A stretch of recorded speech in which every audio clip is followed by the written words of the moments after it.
வணக்கம் சார். வணக்கம் சார். சொல்லுங்க சார். தற்போது மதுரை கிளை உயர்நீதிமன்றத்திலிருந்து உத்தரவு வந்திருக்கு சார். தீர்ப்பு வந்திருக்கு.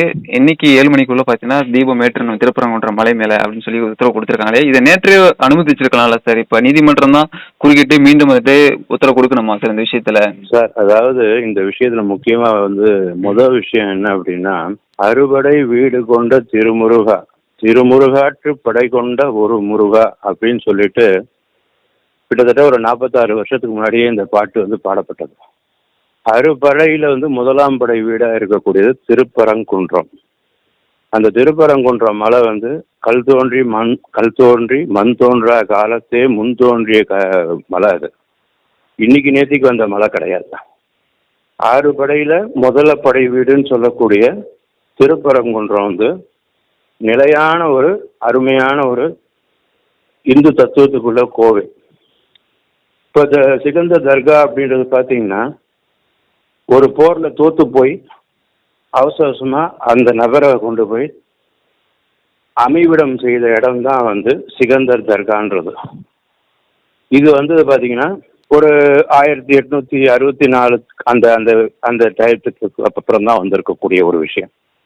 ரெண்டாவது, ஜைன மற்றும் சமண மத துறவிகள் அந்த குன்றுகளில் இந்து தத்துவத்துக்கு உட்பட்டு பின்னாடி அது சமண மதமாகவும் ஜெயினர்களாகவும் இப்படி நிறைவு பெற்ற இடம் தான் திருப்பரங்குன்றம்.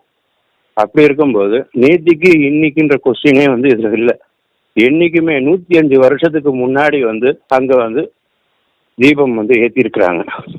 ஏற்றிக்கிட்டு இருந்தாங்க 105 வருஷத்துக்கு அப்புறம். அதாவது 90, அதாவது கரெக்டாக சொல்லணும் அப்படின்னா 94 வருஷத்துக்கு முன்னாடி அங்கே தீபம் ஏற்றிருக்காங்க.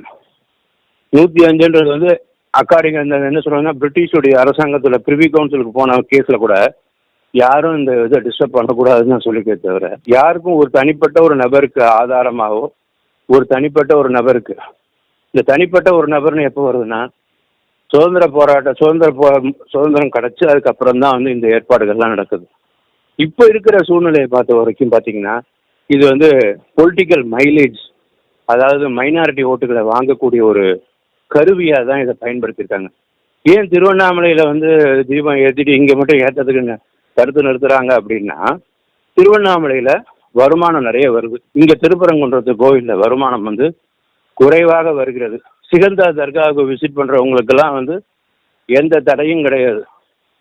அதனால நேத்திக்கு இன்னைக்குன்ற கொஸ்டின் இப்போ தான் இந்த ஒரு விஷயத்துல தான் நீதிபதிகளோட தீர்ப்பு கூட முரணான விஷயங்களா பேசிக்கிட்டு இருக்காங்க.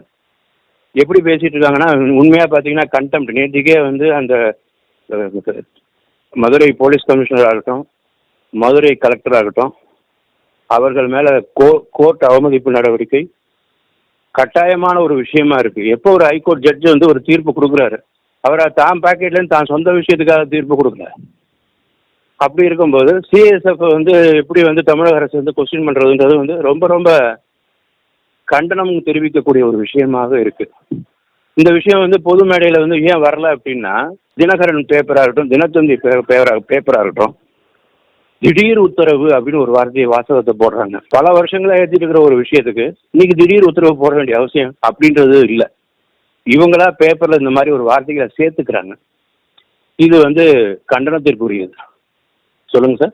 இந்த உத்தரவு நீங்க எப்படி பாக்குறீங்க சார்? இப்போ தற்போது வந்திருக்கக்கூடியது இது இப்போ உத்தரவா இருந்தாலும் சரி, நேத்திக்கு உத்தரவா இருந்தாலும் சரி, தெளிவான உத்தரவு.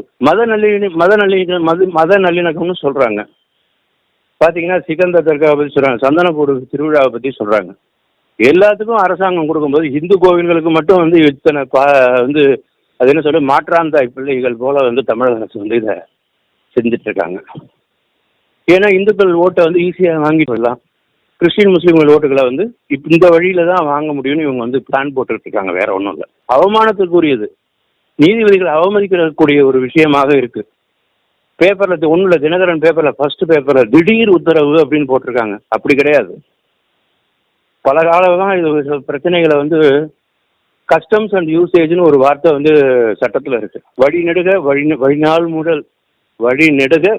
முதல் ஒரு விஷயத்தை செயல்படுத்திட்டு கொண்டு இருக்கிற விஷயத்துல நேற்றுக்கு இந்திக்கு இல்லாம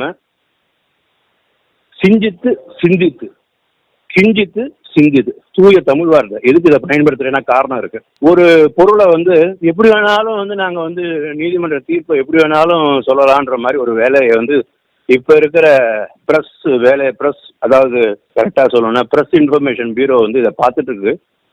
தினகரன் மேலேயும் வேற எந்த பேப்பர்கள் இது சம்பந்தமா வந்து தப்பான தகவல்களை வந்து பரப்பிக் கொண்டிருக்கிறார்கள். இது மிகவும் தவறான ஒரு விஷயம், மிகவும் கண்டனத்திற்குரிய விஷயம். தகவல் கொடுத்தமைக்கு நன்றிங்க சார். நமஸ்காரம் சார். ஜெய் ஸ்ரீராம். ஓகே. ஜெய் ஹிந்த், ஜெய் பாரத், பாரத் மாதா கி ஜெய். ஜெய் ஸ்ரீராம்.